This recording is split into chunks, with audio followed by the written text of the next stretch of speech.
Welcome to this week's second edition of the Brandstand, where we help business leaders to understand how investing in their brand can help them to grow their business. My name's Craig McVoy, I'm the founder of Beyond Brand, and I've been helping businesses for over 20 years now to help them attract more of their ideal customers and then keep them for longer by using our approach. In this episode, we'll be covering off why looks are not important and other lies as well.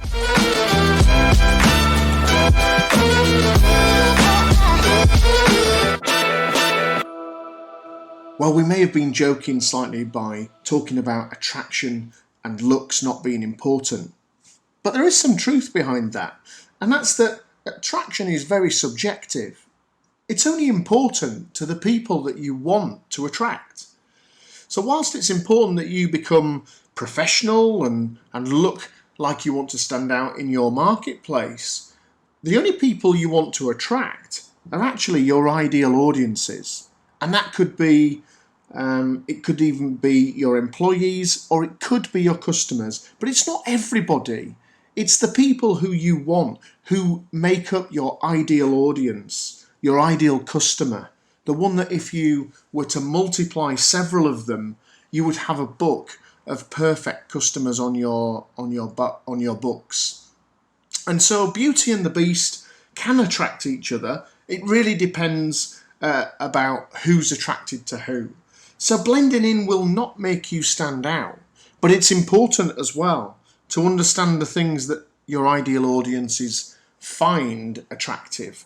Because if you go all out to build a brand or an identity that is completely different to anything else in your marketplace, and it erodes that trust or it erodes that attraction from your ideal audience, then you've just changed the identity for the sake of it.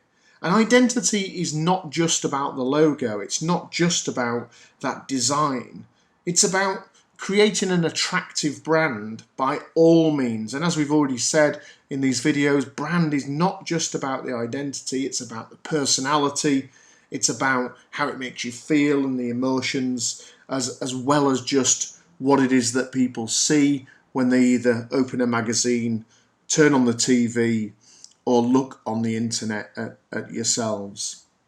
And therefore feelings are much more powerful than the identity. So the feeling that you get when you interact with a brand is much more important for you to nail than it is about the actual image or the design.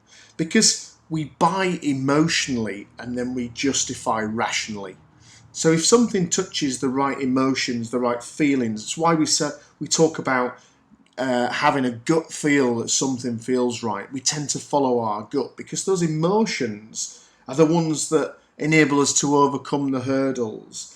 It's also a reason why we are willing to forget about the foibles or the errors that happen. We kind of, when we're emotionally connected, we let those things go a little bit easier than if there's no emotion at all. And loyalty is emotive, because without any emotional connection, loyalty doesn't exist. We would simply go and choose someone else. There is no, it's a bit similar in a relationship. When you have feelings for somebody, you don't just move on when something goes wrong. You overcome those hurdles together and you carry on, because there's that desire for you to be with them for a long-term relationship. And that's why we build emotive links, particularly when we have an event in our lives that attracts us to a brand. So, pregnancy or a new baby or a moving of house or children going to school. These are events and memories that stick in our mind, and our emotions link very naturally towards life events. And we create a bond, a positive or a negative bond, towards the brands that are around us when these things happen. Now, why is that important right now? Well, we're going through quite an emotional time at the minute in terms of the pandemic. So we will remember this period for years and years and years to come. And we will remember those who supported us and those that didn't, those that were there for us and those that went missing.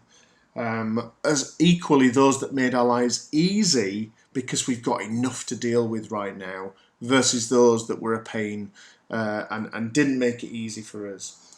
And life events and connections to brands throughout these life events often flow through generations as well. So your children will remember the brands that they used, and they'll also remember what mum and dad and grandfather recommended to them because they had that connection with that brand. They'd built that emotional loyalty. And because their family had built that emotional loyalty, if it's good enough for dad, it's good enough for me. So there will be that connection through the emotional periods. And actually, have you looked at which emotional periods in a customer's life that your product or service hits? Because it's important that you nail that particular part as a core centre to your proposition and your customer experience. So 3 things to remember from this episode.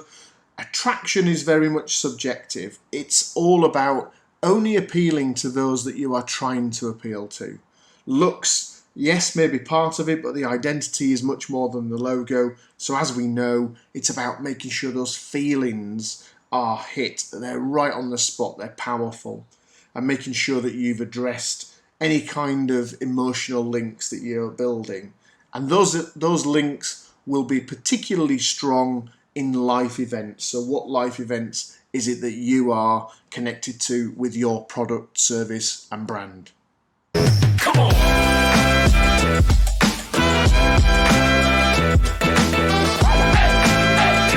Look out for this week's final edition of the Brandstand, where we'll be asking you to tell us something that we didn't already know about your brand. In the meantime, if you want to attract more customers and then keep them for longer, click the link below to have access to a recent presentation that we did on Brand 101, covering the foundations of what makes a successful brand that will be applicable to your business. Have a great week and stay safe.